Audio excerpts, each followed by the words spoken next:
नमस्कार दोस्तों, देखिए आज मैं आपको बताने जा रहा हूँ प्लासी का युद्ध बहुत शॉर्ट में।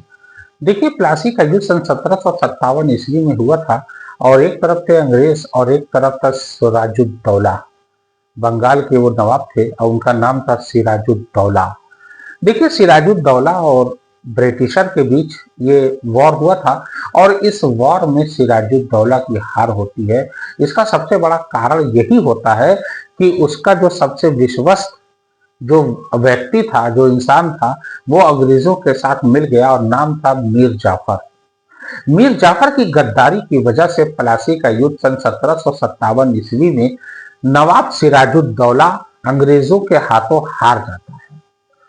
और हारने के बाद मीर जाफर को, जैसा कि अंग्रेजों से ये तय हुआ था मीर जाफर को कि सिराजुद्दौला के बाद वही नवाब बनेंगे, तो मीर जाफर को नवाब बना दिया जाता है। लेकिन अंग्रेजों द्वारा इतना रेवेन्यू मांगा जाता है, पैसा मांगा जाता है कि मीर जाफर आगे चल के काफी दिनों के बाद परेशान हो जाते हैं कि ये पैसा मैं कहां से लाऊंगा। पीजेंट वगैरह को बड़ा सताया जाता है, किसानों वगैरह को, छोटे लैंडलॉर्ड को, ताकि वो पैसा दें, लगान दें, टैक्स दें, ताकि वो ईस्ट इंडिया कंपनी को या अंग्रेजों को दे सकें। लेकिन मीर जाफर से जब ये सब कुछ नहीं हो पाया तो उन्होंने अंग्रेजों ने मीर कासिम को बना दिया अगला नवाब। अब मीर जाफर को हटा दिया और उसके बाद जो है मीर कासिम जो है वो भी असमंजस में, वो भी परेशान कि भाई इतना पैसा आएगा कहां से और इतना पैसा जो है कैसे अंग्रेजों को दिया जाएगा। इस बात से परेशान थे कि ये आय तो है नहीं और अंग्रेजों को एकदम फिक्स रेट इतना पैसा चाहिए, तो वो पैसा मैं लाऊंगा कहां से। लाख कोशिश करने के बावजूद जो है वो पैसा नहीं जुटा पाए। तो अंततः अंग्रेजों ने क्या किया जानते हो? अंग्रेजों ने मीर कासिम को हटा के फिर दोबारा मीर जाफर को बना दिया। फिर वही प्रॉब्लम। अब मीर कासिम जो है जाके मिल गया सुजाउद्दौला से और उसके बाद जो है ये अंग्रेजों के खिलाफ बिगुल छिड़ गया युद्ध का। और यहीं से जन्म होता है सन 1764 में बक्सर के युद्ध का। और बक्सर का युद्ध होता है एक बार फिर अंग्रेजों के बीच और सुजाउद्दौला के बीच, और अंग्रेज सुजाउद्दौला को हरा देते हैं। इस प्रकार से अंग्रेजों का एक छत्र साम्राज्य स्थापित हो जाता है। अब पूरे तरीके से अंग्रेज जो है छा जाते हैं और अंग्रेजों का हौसला भी बढ़ जाता है। जब हौसला बढ़ेगा तो जाहिर सी बात है, इनकरेजमेंट जो होता है ना, ये बहुत बड़ी चीज है। ये शक्ति देता है इंसान को और ये आगे बढ़ने के लिए प्रेरणा देता है। और उसी हिसाब से अंग्रेज लोग आगे बढ़ते गए और एक तरीके से पूरे इंडिया में, साउथ का कुछ हिस्सा छोड़ दीजिए, और तो ये लगभग लगभग पूरे इंडिया में छा गए। और उसके बाद अंग्रेजों ने लगभग 200 साल तक भारत पर राज किया। और 1857 की क्रांति तो आपको याद होगी। 1857 की क्रांति से एक बार फिर जो है ज्वाला भड़की देश को आजाद कराने की, और उसके बाद जो है जबरदस्त इस पर कार्य किया गया और अंग्रेजों को हटाने के लिए बहुत से आंदोलन हुए और बहुत सी लड़ाइयां लड़ी गई, बहुत सी कुर्बानियां दी गई।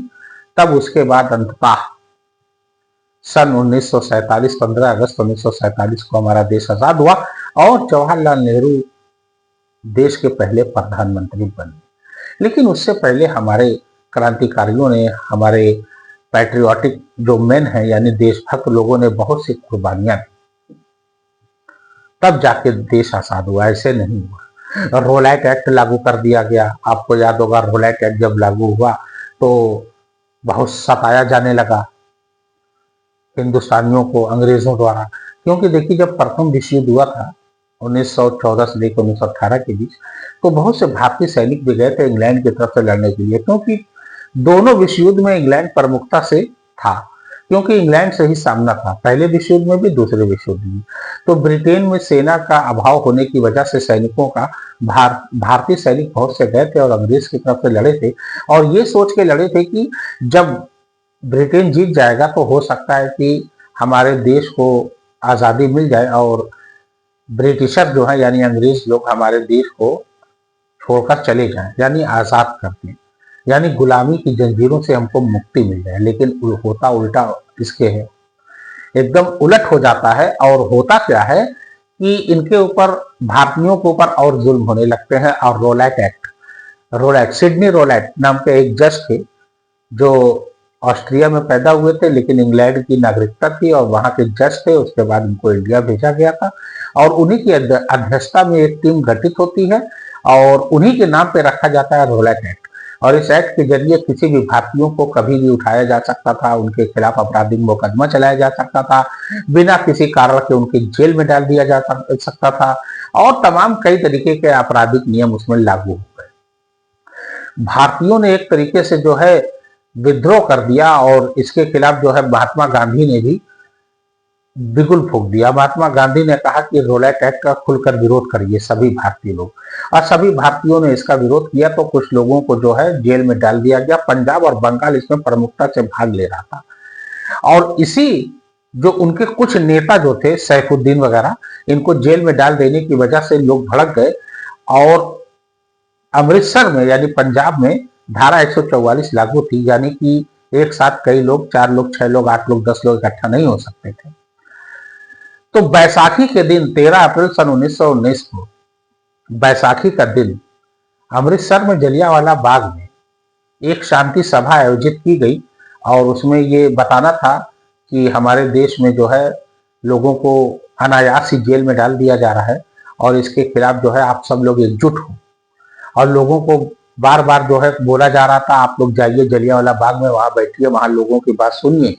तो लोग वहां पर इकट्ठा होने लगे क्योंकि बैसाखी का दिन था, अमृतसर में छुट्टी का दिन होता है, लोग फ्री होते हैं और वहां मंदिर में लोग पूजा पाठ करने जाते थे, इसलिए वहीं से जो है जलियांवाला बाग नजदीक था, वहीं चले गए। और जनरल डायर वहां पर उस समय तैनात था कमिश्नर के तौर पर, असिस्टेंट कमिश्नर, डिप्टी कमिश्नर। जब उसको दिन में 12 बजे पता चलता है कि बहुत से लोग जलियांवाला बाग में इकट्ठा हुए हैं, तो जनरल डायर 90 लोगों को लेकर, 90 सैनिकों को लेकर, पुलिस वालों को लेकर ये पहुंचता है लगभग 3:30-4 बजे के आसपास जलियांवाला बाग में। और उसके बाद चेतावनी दे के वो 303 बंदूक से लैस सभी पुलिस वालों को जो आज्ञा देता है कि फायर। अब फायर सुनते ही तमाम बूढ़े बच्चे मरने लगते हैं, एक एक करके लोग घायल होते हैं, कितने तो वहीं बगल में कुआं था वहीं में कूद गए, सफोकेशन की वजह से लोग मर गए, मतलब घुट घुट के लोग मरे। और उसके बाद ये जनरल डायर को जरा से भी उसको माथे पर शिकन नहीं आई। और उस समय पंजाब में माइकल ओ डायर वो गवर्नर था, अब वो भी उस समय जो है इसमें इन्वॉल्व था इसमें, और इन सब लोगों ने जो है एक बहुत बड़ा नरसंहार किया।